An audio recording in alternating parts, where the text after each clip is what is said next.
UP तक के subscriber 50 lakh. आपका धन्यवाद।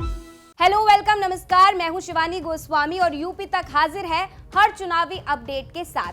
तो चुनावी मौसम में वार पलटवार का दौर लगातार जारी है। ऐसे में राजनीतिक पार्टियां दूसरी पार्टी के उम्मीदवारों को गुंडा साबित करने में जुटी हैं। इसी बीच UP election watch and association for democratic reform की तरफ से एक रिपोर्ट सामने आई है। इस रिपोर्ट में बड़ा खुलासा हुआ है। इस रिपोर्ट के मुताबिक पहले चरण के प्रत्याशियों के क्रिमिनल हिस्ट्री की पूरी जानकारी है।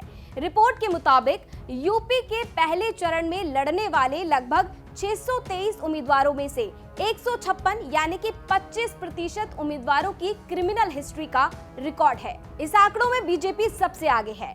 पहले चरण में बीजेपी ने 58 सीटों पर उम्मीदवार उतारे हैं, जिसमें से 29 पर आपराधिक केस दर्ज हैं। परसेंटेज की अगर हम बात करें तो देखिए, परसेंटेज के मुताबिक लगभग 51% उम्मीदवारों पर क्रिमिनल केस दर्ज हैं। वहीं दूसरे नंबर पर बात आती है समाजवादी पार्टी की। तो पहले चरण में सपा के कुल 28 उम्मीदवारों में से लगभग 21 यानी कि 75% उम्मीदवारों का क्रिमिनल रिकॉर्ड है। वहीं अगर हम देखिए समाजवादी पार्टी और आरएलडी के गठबंधन की बात करें तो कुल 29 उम्मीदवारों में से 17 ऐसे उम्मीदवार हैं जिन पर क्रिमिनल केस रिकॉर्ड है।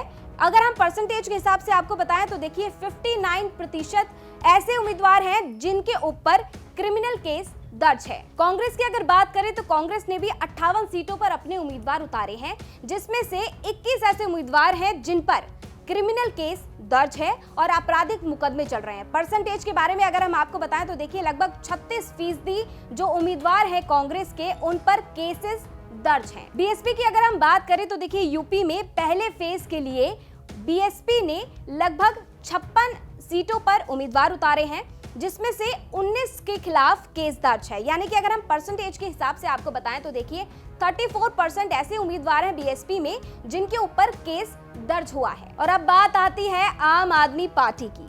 तो आम आदमी पार्टी के उम्मीदवार इस लिस्ट में सबसे नीचे हैं, यानी कि इस लिस्ट में सबसे कम आम आदमी पार्टी के उम्मीदवार हैं जिनके ऊपर केसेस दर्ज हैं।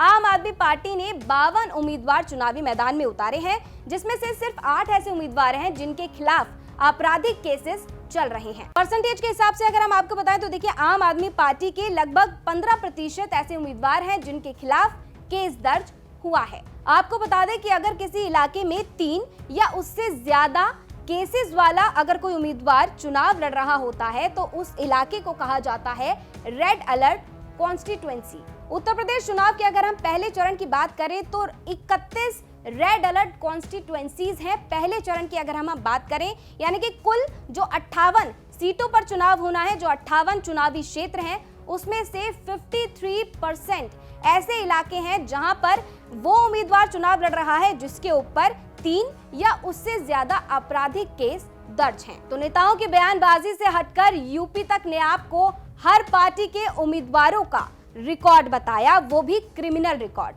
और इसी तरह से हर चुनावी अपडेट हम लगातार आप सभी तक यूं ही पहुंचाते रहे हैं। चुनाव से जुड़ी हर खबर जानने के लिए देखते रहिए यूपी तक। नमस्कार।